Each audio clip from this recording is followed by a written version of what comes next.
ناظرین السلام علیکم، میں ہوں آپ کا میزبان عدنان حیدر۔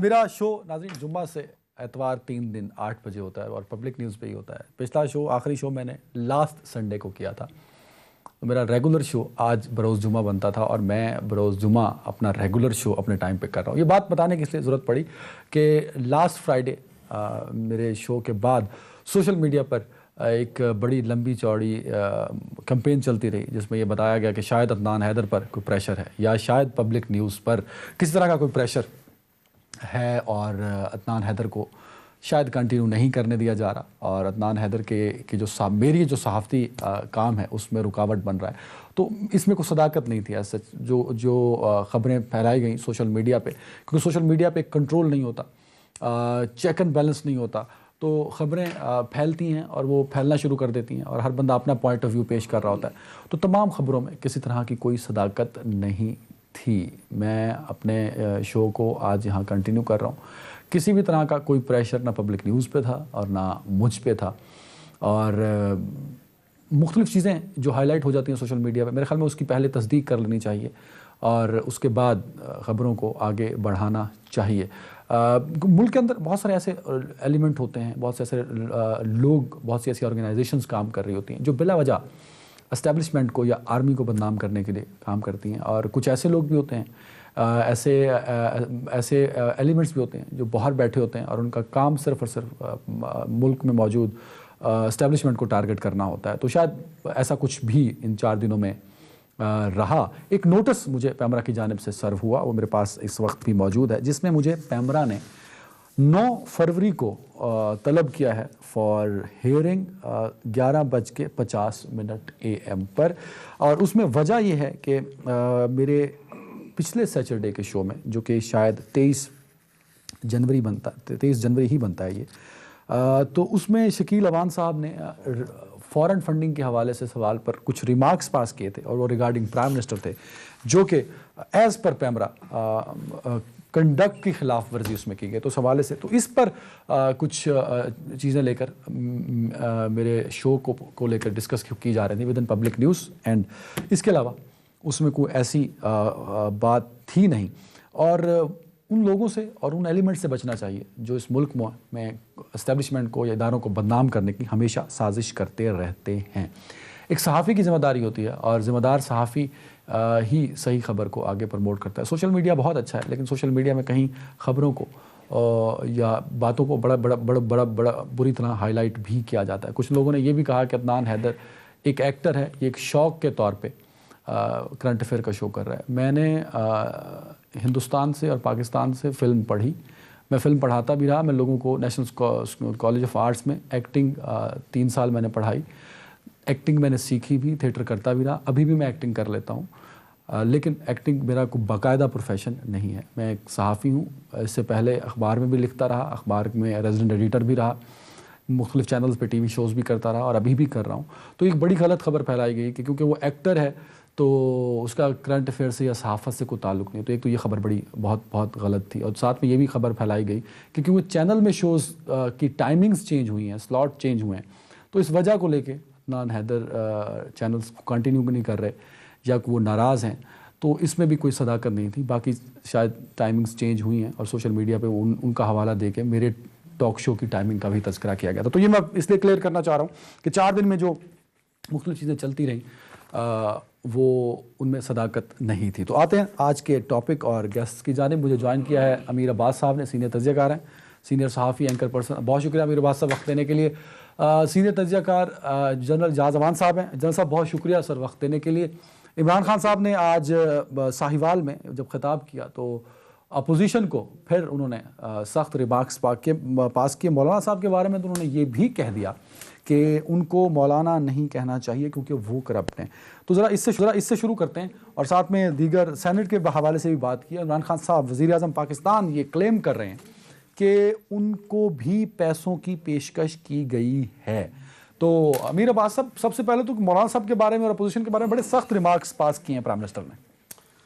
دیکھیے، جو عمران جس کانٹیکسٹ میں کہنا چاہ رہے تھے، شاید میرا خیال ہے اسلام کے نام پر یا مذہب کے نام پر جو سیاست پاکستان میں ہو رہی ہے، خاص طور پر جس میں مولانا فضل الرحمان صاحب کا نام پڑا ہے، جماعت اسلامی ہے، سراج الحق صاحب تھے، اس کے علاوہ جمعیت علماء پاکستان، کافی جماعتیں، مجلس وحدت المسلمین، کئی جماعتیں اس وقت ہیں، کئی جماعتیں پچھلے 15 20 25 سالوں میں ودر آؤٹ ہو گئیں، کچھ نے نام تبدیل کر لیے. تو شاید ان کا کہنے کا مطلب یہ ہوگا کہ مذہب کے نام پر جو سیاست کی جاتی ہے، اور پھر دیکھیں نا، سیاست تو دنیاوی سیاست ہے اور اس دنیاوی سیاست کا کوئی اصول نہیں ہے. تو جب آپ مذہب کے نام پر سیاست کرتے ہیں، اور مذہب خاص جذبات کا نام ہے، وہ جذبات بہت حساس ہوتے ہیں، جب آپ ان حساس جذبات کی آڑ میں اپنے دنیاوی سیاسی مقاصد حاصل کرنے کی کوشش کرتے ہیں، تو اس سے ایک ہیجان پیدا ہوتا ہے.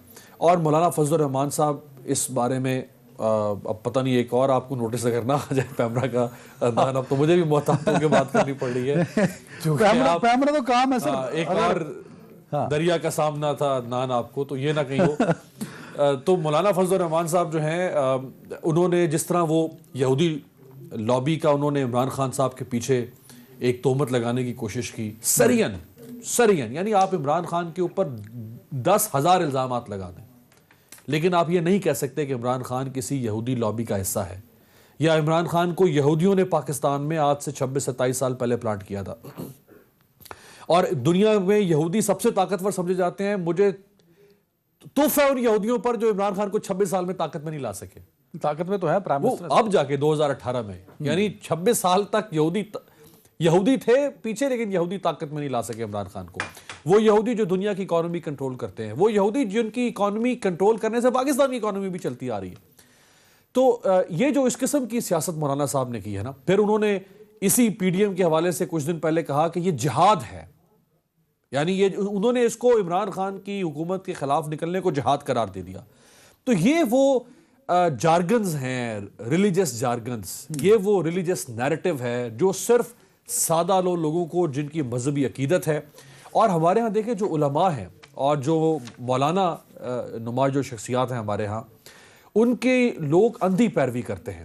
ہم خود جب ہمارے سامنے کوئی مذہبی شخصیت آتی ہے، کوئی عالم دین آتا ہے عدنان، تو ہم اس کے احترام میں کھڑے ہو جاتے ہیں، ہم اس کو جگہ دیں گے، ہم اس کا نام بڑے احترام سے، کیونکہ ہم سب کا ایک اعتقاد ہے، ہم سب احترام کی نظر سے دیکھتے ہیں مذہبی ان شخصیات کو جو آبا قبا میں ہوتے ہیں.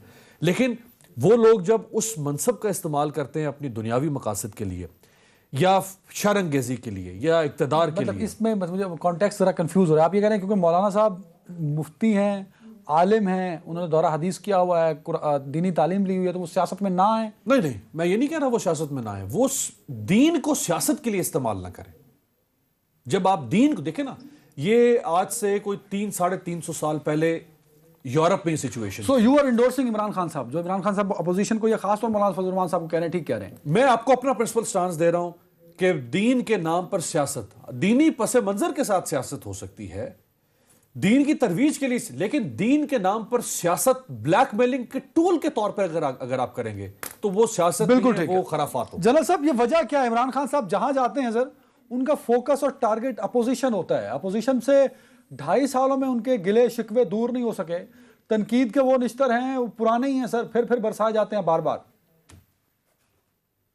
عدنان دیکھیں، بات یہ ہے کہ ہمارے ہاں سیاستدان چاہے وہ اقتدار میں ہو یا اپوزیشن میں ہو، ان کا ٹارگٹ جو اپوننٹس ہیں، پولیٹیکل اپوننٹس، وہی رہتے ہیں دوران اقتدار بھی، اور جب وہ حکومت میں نہ ہوں تب بھی. یہ تو ہمارا ایک کلچر ہے سیاست. لیکن مولانا کی جو انہوں نے بات کی، میں بھی ان کی وہ سپیچ سن رہا تھا، انہوں نے کہا ان کو تو مولانا کہنا ہی نہیں چاہیے.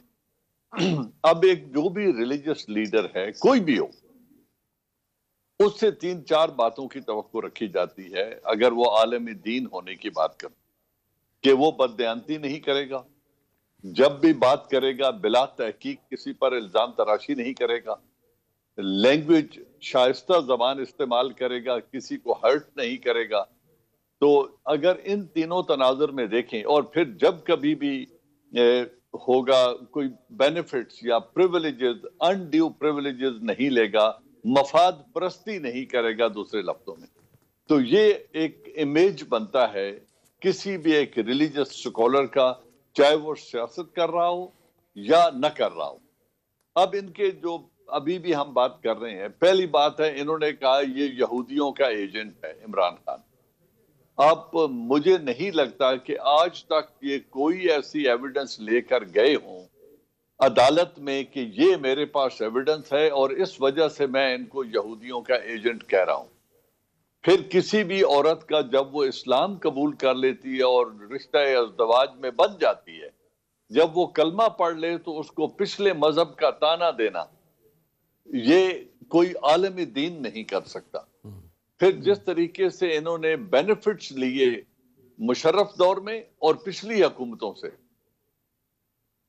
لینڈ الاٹمنٹ ہو یا کچھ اور فیسلٹی پرمٹس ہوں، اگر آپ اپنی پولیٹیکل پوزیشن کا فائدہ اٹھاتے ہوئے مالی مفادات حاصل کرتے ہیں تو پھر آپ اس پیمانے پہ پورے نہیں اترتے. پھر جس طریقے سے انہوں نے لیبیا اور صدام حسین سے فنڈز لیے اور پھر بقول ان کے ایک حافظ قرآن جو ان کی جماعت کے ہیں، حافظ حسین احمد، انہوں نے کہا ہم نے جب سینٹرل ایگزیکٹو کی میٹنگ میں ان سے پوچھا کہ مولانا ہمیں اس کا حساب دیں، تو مولانا رو پڑے اور کہا کہ جی میرے وہ ذاتی مصرف میں آ گئے ہیں. تو اگر پارٹی میں ملنے والے فنڈ آپ کے ذاتی مصرف میں آ گئے اور آپ نے پارٹی کی قیادت کو آگاہ نہیں کیا تو پھر آپ عالم دین کے وہ جو دیانتداری کا ایک ترازو ہے اس پہ آپ معیار پہ کیسے پورے اتریں گے. اور آخری سٹیٹمنٹ میں یہ دینا چاہتا ہوں کہ انہوں نے جب مرجر ہو رہا تھا فاٹا کا تو انہوں نے اسمبلی میں کہا تھا اور باہر انہوں نے میڈیا سے ٹاک کرتے ہوئے کہا کہ قوم اجتماعی خودکشی کر رہی ہے اور کل ہم اس کے نتائج کے ذمہ دار نہیں ہوں گے. تو جہاں ملک کی یونٹی کی بات ہو اس میں رکھنا ڈالنا، بالکل ٹھیک ہے فنڈز لے کر انہیں خرد برد کر جانا. سر بالکل ٹھیک ہے سر، گاٹ دا پوائنٹ سر. سر آپ کے پوائنٹ پہ میں سوال فریم کر رہا ہوں امیر عباس صاحب سے. امیر عباس صاحب، اس سارے سینیریو میں جس میں مولانا صاحب کو بھی ڈسکس کیا جا رہا ہے اور نون لیگ اور پیپلز پارٹی بھی اب اس کٹہرے میں سامنے آ رہی ہیں، وہ ہے فورن فنڈنگ کا ایشو. فورن فنڈنگ کا معاملہ چلا پاکستان تحریک انصاف سے تھا جو کہ سالوں سے پینڈنگ ہے. اب حکومت میں ہیں، بجائے اس کے کہ ان کے ترجمان اپنی فورن فنڈنگ لوگوں کو بتائیں، وہ روز پرچے پکڑ کے نون لیگ کی، مولانا صاحب کی اور پیپلز پارٹی کی فورن فنڈنگ کی ڈیٹیل دے رہے ہوتے ہیں. عدنان، خود ڈیوبیس بنایا ہے حکومت نے، تحریک انصاف نے اس کیس کو. 2014 سے کیس شروع ہوا، 6 سال ہو چکے ہیں اس کیس کو. 22 یا 23 کے قریب یہ بینک اکاؤنٹس ہیں. سب سے پہلے انہوں نے کہا کہ جی الیکشن کمیشن کے دائرہ اختیار میں نہیں ہے اس کیس کو سننا. اگر آپ کے دامن پہ کوئی داغ یا چھینٹے نہیں ہیں تو سننے دیں آپ الیکشن کمیشن کو، کیا اعتراض ہے اس میں؟ پہلے اس کے گرد گھماتے رہے کیس کو. جب یہ طے ہوگا کہ نہیں الیکشن کمیشن کے دائرہ اختیار میں ہے، پھر انہوں نے کہا کہ جی اسکروٹنی کمیٹی کی کارروائی کو خفیہ رکھا جائے. کیوں خفیہ رکھا جائے بھائی؟ اگر آپ نے کچھ غلط نہیں کیا تو آپ کیوں خفیہ رکھوانا چاہتے ہیں؟ آپ کو تو سینے پہ ہاتھ مار کے کہنا چاہیے کہ بھائی کھولو. جیسے آپ عمران خان کہتے تھے کہ 4 حلقے کھول دیں. نہیں تو آپ نے عمران خان صاحب نے کہہ دیا نا، سب کچھ آن کیمرہ ہونا چاہیے، لوگوں کے سامنے ہونا چاہیے. وہ کیوں کہا میں آپ کو اس کی طرف بھی بتاتا ہوں. اب جب پوچھا گیا کہ جی آپ کیوں خفیہ رکھوانا چاہتے ہیں تو انہوں نے دلیل یہ دی کہ ہمارے بہت سارے ایسے ڈونرز ہیں پاکستان سے باہر جنہوں نے کریڈٹ کارڈ سے بھی پیمنٹس کی ہوں گی، تو ان کی یہ پرسنل ڈیٹیلز. بھائی کون سٹوپڈ آدمی ہوگا الیکشن کمیشن میں جو لوگوں کے سی وی سی نمبر کو یا کریڈٹ کارڈ نمبر کو یا ان کی ایکسپائری ڈیٹ کو لوگوں کے سامنے پبلک ڈومین میں لے کر آئے گا؟ ایک ایسی انفارمیشن ہی سامنے رکھی جائے گی نا جو دکھانے کے قابل ظاہری بات ہے. تو یہ سارے وہ دراصل ان کے بہانے تھے جس کی وجہ سے انہوں نے خود اپنے معاملے کو خراب کیا. بیچ میں پھر نون لیگ اور پیپلز پارٹی کا کیس بھی آ گیا. اچھا کیس ان کا بھی بہت، اگر ان کا مضبوط کیس بنتا ہے تو کیس ان کا بھی بہت مضبوط بنتا ہے. جہاں تک اب یہ پرائم منسٹر نے کہا نا، میرا خیال ہے انہوں نے اس لیے کہا کیونکہ اب ان کے سامنے اس کے علاوہ کوئی آپشن تھا نہیں کہ وہ لوگوں کے سامنے اپنے کانفیڈنس کو شو کریں. یہ کیس تو 6 سال سے چل رہا ہے لیکن اس کا مومنٹم بننا شروع ہوا تھا آج سے 3 ہفتے پہلے. تو یہ جو ان 3 ہفتوں کے اندر جو نیم اینڈ شیم شروع ہوئی حکومت کی، اس میں پھر پرائم منسٹر نے کانفیڈنس کا مظاہرہ کیا. کتنا خطرناک ہے یہ کیس پی ٹی آئی کے لیے خاص طور پہ؟ دیکھیے پی ٹی آئی تو کہہ رہی ہے کہ ہم نے کچھ 40,000 سے زیادہ لوگوں کی تفصیلات فراہم کی ہیں. اس میں 2 ڈیفرنٹ چیزیں ہیں. ایک ہے فارن فنڈنگ، ایک ہے ممنوعہ فنڈنگ. فارن فنڈنگ میں کوئی جرم نہیں ہے، ممنوعہ فنڈنگ فارن فنڈنگ ڈکلیئرڈ کہ کہاں سے آ رہی ہے. تو وہ تو یہ بتا رہے ہیں نا کہ جی ہم نے 40,000 لوگوں کا ڈیٹا مہیا کر دیا ہے. اب اس میں اچھا یہ بھی آپ دیکھیں نا عدنان کہ یہ فارن فنڈنگ یا ممنوعہ فنڈنگ جو بھی ہے، یہ فنڈنگ تو 25 سال سے ہو رہی ہے تحریک انصاف کو. باقی پارٹیز کو بھی ہو رہی ہوگی جب سے تحریک انصاف بنی 96-95 سے.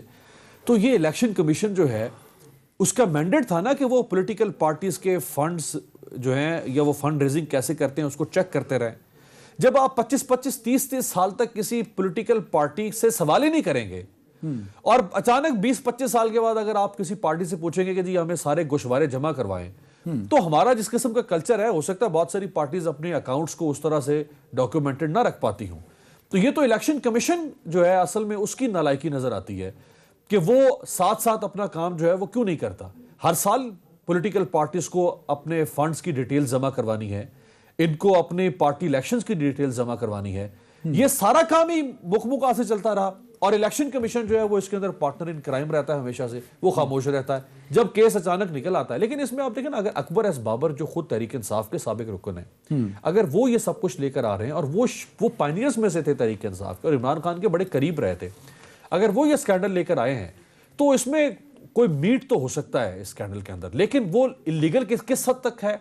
کیا وہ معمولی غلطیاں ہیں، ایڈمنسٹریٹو کوئی غلطیاں ہیں، یا اس میں کوئی غیر قانونی کام ہے؟ یہ تو ایک منٹ بریک پہ جنرل صاحب ایک کامنٹ کر دیجئے. میں نے سوال امیر عباس صاحب سے پوچھا تھا، بہت بڑا بائی پاس کیا کہ میرا سوال ہی پیچھے رہ گیا سر، کہ جو پی ٹی آئی کے لوگ روز کھڑے ہو کے ترجمانی کرتے ہیں اپنی پارٹی کی اور کاغذ اٹھائے ہوتے ہیں نون لیگ کے اور پیپلز پارٹی کے، جی انہوں نے فورن فنڈنگ چیک کر لو، اپنی فورن فنڈنگ پہ اتنا زور دیں تو معاملات حل ہو جائیں اور پی ٹی آئی جو احتساب کا نعرہ لگاتی ہے وہ لوگوں کو ثابت کر سکے. سر ایک منٹ میں جواب دینا سر. عدنان، بات صرف اتنی سے ہے کہ نو ون از ابو لا، اور ان کو بھی چاہیے اور تمام پارٹیوں کو چاہیے کہ اپنے اپنے فنڈز کی وضاحت کریں، اس میں کوئی دو رائے نہیں ہے. اور ان میں سب کے سب جو ہے وہ اپنے فنڈز کا حساب نہیں دے سکیں گے، اس میں بھی کوئی دو رائے نہیں ہے. میں لیگل ایکسپرٹ نہیں ہوں، لیکن اعتزاز احسن صاحب نے ایک پروگرام میں کہا تھا کہ جو ان بیسز پر نہ کوئی پارٹی ڈیزالو ہو سکتی ہے، نہ حکومت کو برطرف کیا جا سکتا ہے. اگر جو مشکوک فنڈز ہوں گے وہ پورشن ضبط کیا جا سکتا ہے. لیکن اس میں جو ایک پرنسپل ایشو ہے اس کو دیکھنے والی بات ہے ممنوعہ فنڈنگ. پہلی بات یہ ہے کہ کیا کسی حکومت نے یا کسی ہوسٹائل ایجنسی نے یا ہوسٹائل ایلیمنٹس ایسے تھے جنہوں نے ان کی فنڈنگ کی جہاں سے یہ لینے کے مجاز نہیں تھے. اب جو چیزیں ابھی تک سامنے آ رہی ہیں، شاید کوئی ایک جیو ہے اور ایک انڈین ہے جنہوں نے فنڈنگ کی ہے. تو جو حکومتوں نے اگر فنڈنگ کرنی ہو تو وہ اپنے نیشنلز کے ذریعے نہیں کرتے، وہ یقیناً کور کر کے کرتے ہیں. جس طرح کلبھوشن یادو کو مبارک حسین پاٹل کا پاسپورٹ دیا گیا تھا، تو وہ اگر انہوں نے فنڈنگ کر کے کوئی مقصد حاصل کرنا ہے تو وہ اپ فرنٹ اپنے شہریوں سے نہیں دلوائیں گے. جنرل صاحب یہ جو آپ حوالہ دے رہے ہیں، یہ جو آپ حوالہ دے رہے ہیں، کیا پاکستان تحریک انصاف کی فورن فنڈنگ کیس میں ممنوعہ فنڈنگ ہے؟ میں نے بھی ٹیلی ویژن پروگرام میں سنا ہے، میرے پاس نہ اس کیس کی ڈیٹیلز ہیں جس میں جو الزام لگایا جا رہا ہے، اور وہ جو ایس اکبر صاحب الزام لگا رہے ہیں وہ دو آدمیوں کے نام بتا رہے ہیں کہ جی یہ دو آدمی ہیں جنہوں نے فنڈنگ کی ہے، اور وہ اماؤنٹ بھی ٹوٹل کوئی بنتا ہے پاکستانی 3 لاکھ یا کچھ اس طرح کا اماؤنٹ ہے جو وہ ایک ٹیلی ویژن پروگرام میں کہہ رہے تھے. میرے پاس تفصیل نہیں ہے، لیکن جو بھی ہے تمام پارٹیوں کو اپنا حساب دینا چاہیے. اور آخری بات جو امیر عباس کہہ رہے ہیں، اس الیکشن کمیشن کو الیکٹڈ ریپریزنٹیٹیو اپنے ذاتی گوشوارے جمع نہیں کراتے، آپ پارٹی فنڈ کی بات کر رہے ہیں.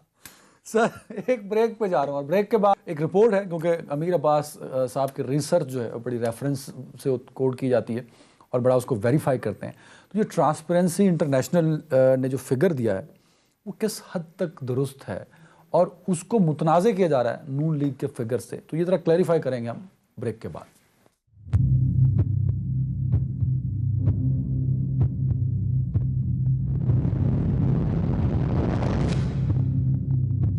Welcome back.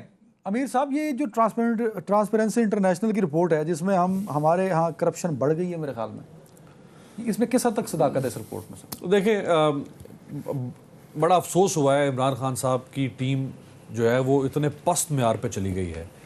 یعنی لاجک دیکھیں کہ رپورٹ 2021 میں آئی ہے لیکن ڈیٹا 2017، 16 اور 18 کا لیا گیا ہے. اگر ان کی یہ لاجک عدنان صاحب مان لی جائے، مطلب یہ لاجک پیش کر رہے ہیں، یہ لاجک پیش کر رہے ہیں نا، اگر ان کی لاجک مان لی جائے تو 2008 فروری میں پیپلز پارٹی کی حکومت بنی تھی، اور 2009 میں جو ٹرانسپیرنسی انٹرنیشنل کی رپورٹ آئی تھی، تو ڈیٹا تو پھر 2006 اور 7 کا لیا گیا ہوگا نا. تو حکومت کس کی تھی؟ پرویز مشرف کی. تو عمران خان صاحب پیپلز پارٹی کی حکومت پر لان تان کیوں کرتے تھے؟ پھر نون لیگ کی حکومت میں جو رپورٹس آتی تھیں وہ ڈیٹا ہوتا تھا پیپلز پارٹی کا، تو پھر عمران خان نون لیگ کی حکومت کے اوپر لان تان کیوں کرتے تھے؟ تو یہ نہیں ہو سکتا کہ آپ کڑوا کڑوا تھو تھو اور میٹھا میٹھا ہپ کریں. یہ 13 ادارے ہیں جن سے ٹرانسپیرنسی انٹرنیشنل اپنے رپورٹس اور ڈیٹا اکٹھا کرتی ہے. 13 ادارے، اور یہ ان میں سے کوئی پاکستان کا ماجا گما ادارہ نہیں ہے. یہ سارے انٹرنیشنل ادارے، جس میں ورلڈ بینک ہے، جس میں اکنامک انٹیلیجنس یونٹ ہے، جس میں افریقن ڈیولپمنٹ بینک ہے، اسی طرح سے 13 ادارے. اور ان 13 اداروں میں سے 12 اداروں نے 2019 اور 2020 کی رپورٹس دی ہیں. صرف ایک افریقن ڈیولپمنٹ بینک جو ہے اس نے 2018 کی رپورٹ دی، جس رپورٹ پر یہ انہوں نے ٹرانسپیرنسی انٹرنیشنل نے اپنا ڈیٹا کمپائل کیا. دوسری بات یہ عدنان کہ یہ انٹرنیشنل آرگنائزیشن ہے اور یہ اینٹی کرپشن واچ ڈاگز جتنی ایجنسیز ہیں دنیا میں ان میں سب سے معتبر ہے ٹرانسپیرنسی انٹرنیشنل. ان کو کیا بغض ہے عمران خان کی حکومت سے کہ وہ اپنی کریڈیبلٹی کو سٹیک پہ لگا دیں. 2021 میں ایک رپورٹ شائع کر رہے ہیں اور 2016 کا اور 2017 کا ڈیٹا اٹھا کے وہ رپورٹ شائع کر رہے ہیں. اگر ان کو صرف عمران خان سے بغض ہوتا تو ہم دیکھتے ہیں کہ وہ نواز شریف کے زمانے میں بھی 5 سال اسی طرح کی رپورٹس آتی تھی کہ حکومت کرپٹ ہے. پیپلز پارٹی کے بھی 5 سال اسی طرح کی رپورٹس آتی تھی کہ حکومت کرپٹ ہے، نظام کرپٹ ہے. میں قطع کلامی کی معافی چاہوں گا. مطلب یہ جو لوگ جنہوں نے یہ کلیم کیا ہے، شہباز گل جیسے لوگ ہیں اور وفاقی کابینہ میں بیٹھے لوگ ہیں، مطلب وہ اتنے ارسپانسیبل ہیں کہ ان کے منہ میں جو آیا انہوں نے بول دیا بغیر کسی تصدیق کے. جی یہ اس سے بھی زیادہ ارسپانسیبل ہے. اور ان کا اس کے علاوہ کام بھی کیا ہو سکتا ہے کہ وہ کیا تسلیم کر لیں گے کہ ہاں ہمارے ہاں کرپشن بڑی ہے. کبھی نہ کبھی تو کرنا پڑے گا تسلیم. نہیں وہ کبھی بھی نہیں کریں گے نا. ماضی میں کس نے تسلیم کیا ہے؟ یہ تو کبھی تسلیم نہیں کریں گے نا. آپ اس میں دیکھیں بڑا انٹرسٹنگ ایک چیز ہوئی کہ انہوں نے اس میں پبلک آفس ہولڈر کے مس یوز کو شامل کیا ہے. پبلک آفس ہولڈر جتنے ہیں جس میں حکومت مقننہ، ایون انہوں نے آرمی کو بھی شامل کیا اور باقی اداروں کو بھی، کہ پبلک آفس ہولڈرز نے اپنے پرسنل گینز کے لیے اپنے پبلک آفس کو کیسے استعمال کیا ہے.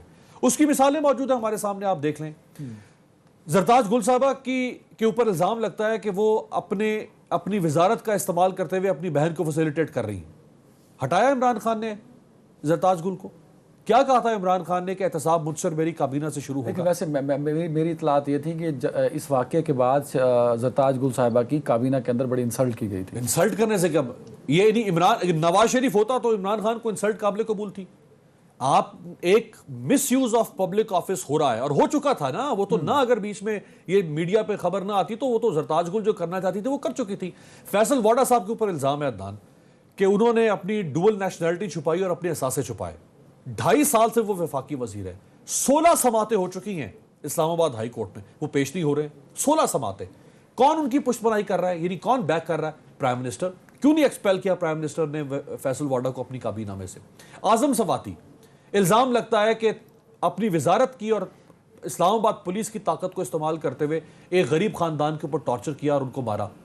ثاقب نثار نے سو بوٹو لیا. عارضی طور پر عمران خان نے اعظم سواتی کو نکالا. جیسے ثاقب نثار کی چھٹی ہوئی اعظم سواتی واپس کابینہ کے اندر. تو یہ جو کہہ رہے ہیں نا کہ پرسیپشن مانے نہیں رکھتی ہے. بھائی پرسیپشن اسی طرح تو بنتی ہے کہ آپ اپنے لوگوں کو پروٹیکٹ کرتے رہے. جنہوں نے فائنینشیل کرپشن کی ہوگی ہے، جنہوں نے مس یوز آف پبلک آفس کیا. دوسری بات یہ عدنان کہ عمران خان صاحب ہی کی یہ 26 سال کی ہمیں جو انہوں نے ہماری گھٹی میں یہ بات ڈالی کہ جمہوریت تو نام ہی پرسیپشن کا ہے اور پرسیپشن از بگر دین ریالٹی. اگر آپ کے ہاں کرپشن نہیں بڑھی ان 2.5 سالوں میں، پرسیپشن تو آپ مانتے ہیں نا کہ خراب ہوئی ہے. اس رپورٹ میں جو پرسیپشن والا ایلیمنٹ ہے کہ یہ کرپشن پرسیپشن انڈیکس ہے CPI، یہ تو آپ مان رہے ہیں نا کہ پرسیپشن جو ہے وہ یہ ہے کہ کرپشن بڑی ہے. تو جو پرسیپشن ہے آپ اس کو بےمانی لے رہے ہیں. ڈیوڈ کیمرون جو پرائم منسٹر تھا برطانیہ کا، تو پیناما اسکینڈل میں اس کے باپ کا نام آیا. قوم سڑکوں پر آ گئی. اس کا نام نہیں تھا، باپ کا نام تھا. باپ بھی مر گیا ہوا تھا شاید. قوم سڑکوں پر آ گئی اور ایک بینر کسی نے اٹھایا ہوا تھا، اس پہ لکھا ہوا تھا کہ ہمارا پرائم منسٹر 99% آنیسٹ ہے. ہمیں دکھ اس بات کا ہے کہ یہ 100% آنیسٹ کیوں نہیں ہے. یہ جو 1% ڈس آنیسٹی ہے وہ قوم برداشت نہیں کر رہی تھی. آپ کہتے ہیں پرسیپشن مانے نہیں رکھتی. یہاں تو بالکل سینیریو بدل گیا. جنرل صاحب، ٹرانسپیرنسی انٹرنیشنل پہ سوال پوچھا عمران خان صاحب سے تو پرائم منسٹر نے کہا کہ انہوں نے رپورٹ ہی نہیں پڑھی، تو اس پہ لہٰذا وہ جواب ہی نہیں دے سکے. دوسرا یہ مس گائیڈ کیوں کیا جاتا ہے عوام کو اور ہر ملبہ سابقہ حکومت میں ڈال دیتی ہے موجودہ گورنمنٹ اور موجودہ کابینہ؟ مطلب آپ کو لگتا نہیں کہ یہ بڑی رسپانسبلٹی ہے اور ان سب کا احتساب ہونا چاہیے اور ان سب کو ٹریننگ ملنی چاہیے کہ بھائی آپ اپنی عادتیں اور جواب ٹھیک کر لیں تاکہ قوم کو صحیح جواب دے سکو؟ عدنان، احتساب وہ گالی ہے جو ہر ایک نے دوسرے کو دی ہے، میں تو اس کو کہوں گا کیا کسی نے بھی نہیں۔ یہ عبادت ہونی چاہیے تھی احتساب، لیکن اس کو کسی نے عبادت سمجھ کے کیا نہیں، چاہے وہ ملٹری ڈکٹیٹر تھے یا پولیٹیشنز تھے، ہر ایک نے صرف نظر کیا اور اس سے دور سے گزر گئے۔ یہی حال ہے ہماری جوڈیشری کا کہ انہوں نے آج تک کسی کو مجرم ٹھہرایا نہیں ہے۔ اسی پینما کو لے لیں، ایک سوال ہوتا ہے کہ پروسیکیوشن سے کہ آپ بتائیں ایون فیلڈ کی قیمت کیا ہے؟ کیا قیمت ان کوسچن ہے یا خریداری، ownership and transfer of money? What means, وہ انڈر کوسچن ہے۔ بات یہ ہے آپ نے قوم کی اور پرسپشن کی بات کی۔ قوم ہماری وہ ہے جو کہتی ہے ٹھیک ہے جی، کھاتا تھا تو کھلاتا بھی تھا، کھاتا ہے تو لگاتا بھی تھا، وہ بہتر ہے۔ تو یہ مسئلہ یہ ہے کہ جسٹیفیکیشن کوئی نہیں ہے عمران خان گورنمنٹ کے پاس، اور جو عمران خان نعرہ لگا کے آئے تھے کہ میں 90 دنوں میں میگا کرپشن ختم کر دوں گا، وہ یہ نہیں کر سکے۔ آج بھی کرپشن سوسائٹی میں اسی طرح ہے جیسے پہلے، اور اس کی جو وجوہ ہے ان کا کسی نے تدارک نہیں کیا۔ یہاں آج بھی میرٹ کا فقدان ہے جس کی وجہ سے کرپشن ہوتی ہے، آج بھی ثوابدیدی اختیارات ہیں اداروں کے پاس جس کی وجہ سے، اور پرسنالٹیز اور اپائنٹمنٹ ہولڈرز کے پاس جس کی وجہ سے کرپشن ہوتی ہے۔ تو جب ثوابدیدی اختیارات ہوں گے تو میرٹ کہاں جائے گا، اور اگر میرٹ نہیں ہوگا تو کرپشن کیوں نہیں ہوگی؟ آج بھی آپ کو ہر ملازمت کے لیے ہر ایک ادارے میں رشوت دینی پڑتی ہے، تو جب آپ رشوت نہیں دیں گے تو آپ جاب لیس رہیں گے۔ تو اور کوئی لیگل کام بھی نہیں ہوتا، وہیکل رجسٹریشن اور ڈیتھ سرٹیفکیٹ سے لے کر وراثت کے سرٹیفکیٹ اور پٹواری سے فرد حاصل کرنا ہو تو وہ بھی پیسے دے کے ملتا ہے، کیونکہ ایک طرف یہ ہمارے مزاج میں اور گھٹی میں جا چکا ہے۔ انتظار کرنے میں ہم میں پیشنس نہیں ہے، کوئی آدمی لائن میں نہیں تو جنرل صاحب میں یہ سمجھوں آپ کے جواب سے بھی کہ جنرل اعجاز امان مان رہے ہیں اس بات کو کہ عمران خان کی گورنمنٹ آج تک ناکام ہے، کرپشن کو ختم کرنے میں ناکام ہے، وہ اسی طریقے سے چل رہی ہے۔ اور میگا کرپشن یس، وہ بھی وہ پورے ملک سے ختم نہیں کر سکے، صرف تبدیلی اتنی ہے کہ prime minister of the day corrupt نہیں ہے، اس کی نہ کوئی ایسٹس ہیں، نہ کوئی بزنس ہے، نہ کوئی ایسٹ ابراڈ ہے، نہ اس کی ذات پر۔ ایک بریک پہ جا رہا ہوں، prime minister of Pakistan corrupt نہیں ہے تو کیا سسٹم ٹھیک ہو سکتا ہے؟ ایک بریک کے بعد۔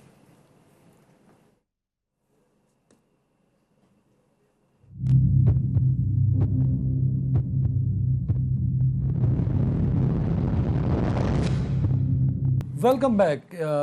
سب سے پہلے تو امیر بھائی یہ بتائیے کہ صرف پرائم منسٹر کہا جاتا ہے جی بہت ہمارے کرپٹ نہیں ہیں، کرپشن کا کوئی الزام نہیں ان پہ، تو ان کی باقی ٹیم پھر بھی ایک سوالیہ نشان ہوتی ہے، تو صرف اس ایک سہارے سے پورا ملک چلایا جا سکتا ہے؟ سر اچھی بات ہے، تعریف ہو سکتی ہے وزیر اعظم کی، لیکن کتنے دن تک آپ اسی بات پہ، اسی آسرے یا اسی سہارے پہ پوری قوم کو ٹرک کی بتے کے پیچھے لگا کے رکھیں گے کہ وزیر اعظم آنسٹ ہے کوئی سوال نہ کرو، وزیر اعظم آنسٹ ہے شوگر مافیا سے سوال نہ کرو، وزیر اعظم آنسٹ ہے پیٹرول کے بحران کا سوال نہ کرو، وزیر اعظم آنسٹ ہے گندم کے بحران کا سوال نہ کرو، وزیر اعظم آنسٹ ہے اس کی کابینہ میں جو کچھ ہو رہا ہے سوال نہ کرو۔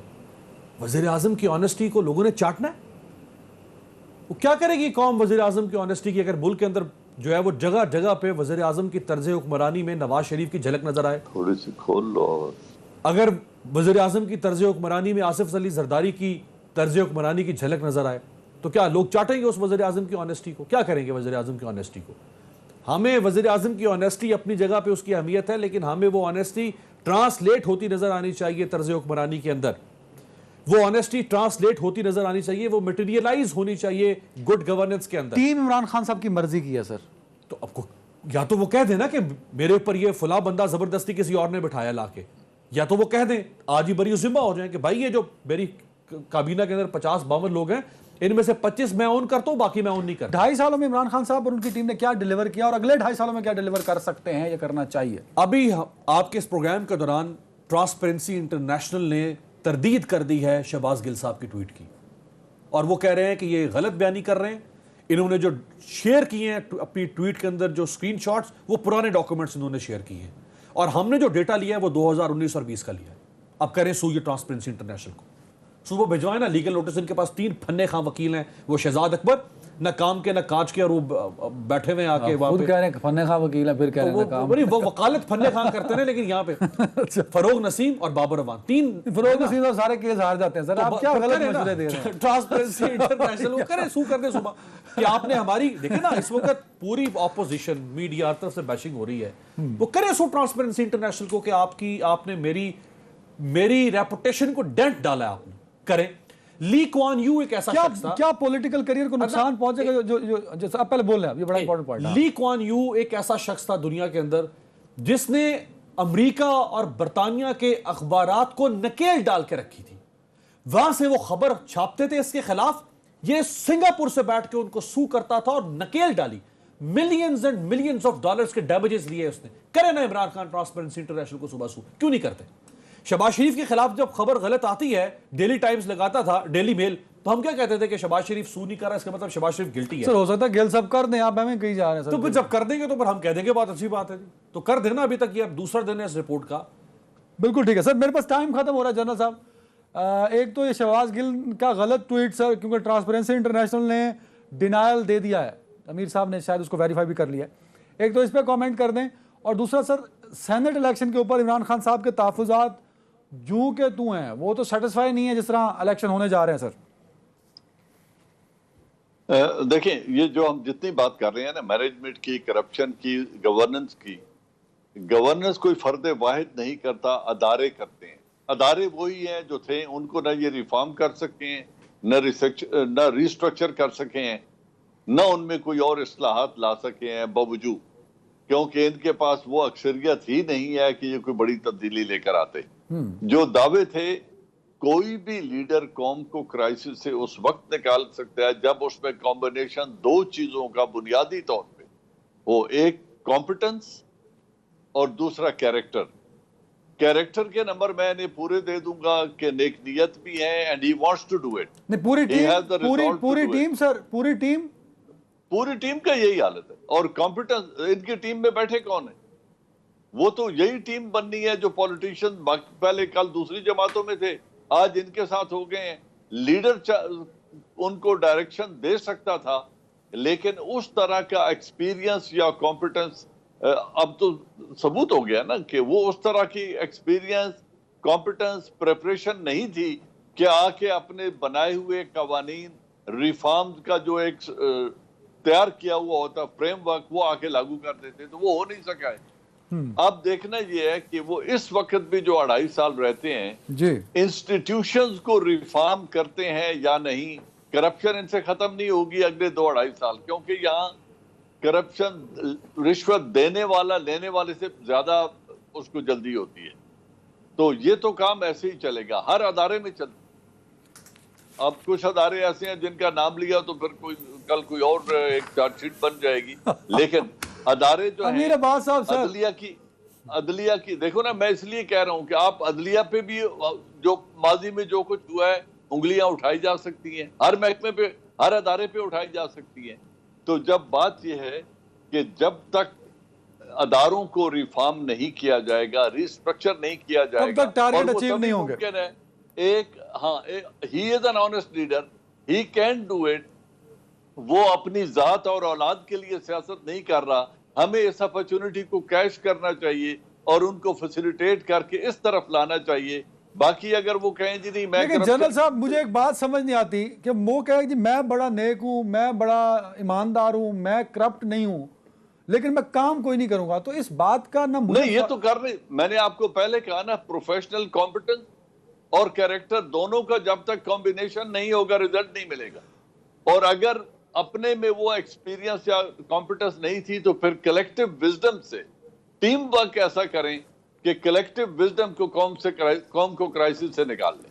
بالکل ٹھیک ہے امیر عباس صاحب. سینٹ الیکشن پہ عمران خان صاحب کے تحفظات بڑے سنجیدہ رہے سر, وہ ابھی بھی اس پہ قائم ہیں, اور ساتھ میں وہ یہ بھی کہہ رہے ہیں کہ ان کو بھی پیسوں کی آفر ہوئی تھی اور انہیں پتہ ہے کہ کیسے سینٹ میں لوگوں کو خریدا اور جاتا ہے, ہارس ٹریڈنگ ہوتی ہے سر. میں اس پہ بالکل عمران خان صاحب کے کو انڈورس کرتا ہوں جو انہوں نے انیشیٹو لیا. اس کے بھلے آپ کوئی بھی دلیل یا حجت نکال لیں کہ وہ اس کے پیچھے کوئی بدنیتی ہے جو بھی ہے, لیکن دراصل یہ جو کام ایکٹ ہے اٹ سیلف یہ ضروری تھا. آپ کے ملک کے سینٹ کے بارے میں کیا کہا جاتا رہا عدنان, کہ یہاں ضمیر کی منڈیاں لگتی ہیں, یہاں ضمیر کے خریدار بھی آتے ہیں, یہاں ضمیر فروش بھی آتے ہیں. یہ ہم نہیں کہتے تھے, یہی سیاستدان کہتے تھے, اور یہ پچھلے 2018 مارچ کے الیکشن تک یہی کہا جاتا تھا. کیا کہا جاتا تھا آپ کی سینٹ کے بارے میں, کہ یہاں پہ بجلی چور آتے ہیں, یہاں پہ ٹیکس چور آتے ہیں, یہاں پہ گیس چور آتے ہیں, اور وہ لوگ آ کے یہاں پہ, یہ اپر ہاؤس ہے آپ کے ملک. اپر ہاؤس کا مطلب کیا ہے, یہ آپ کی قوم 22 کروڑ کے کردار کا نچوڑ ہونا چاہیے تھا. یہ 104 لوگ 22 کروڑ لوگوں کی اجتماعی سوچ, ان کی قابلیت کا نچوڑ ہونا چاہیے تھا یہ 104 لوگ. لیکن کیسے کیسے لوگ ان 104 لوگوں میں آ کے بیٹھتے رہے ماضی کے اندر, جن کا نام لیتے ہوئے بھی زبان جلتی ہے انسان کی.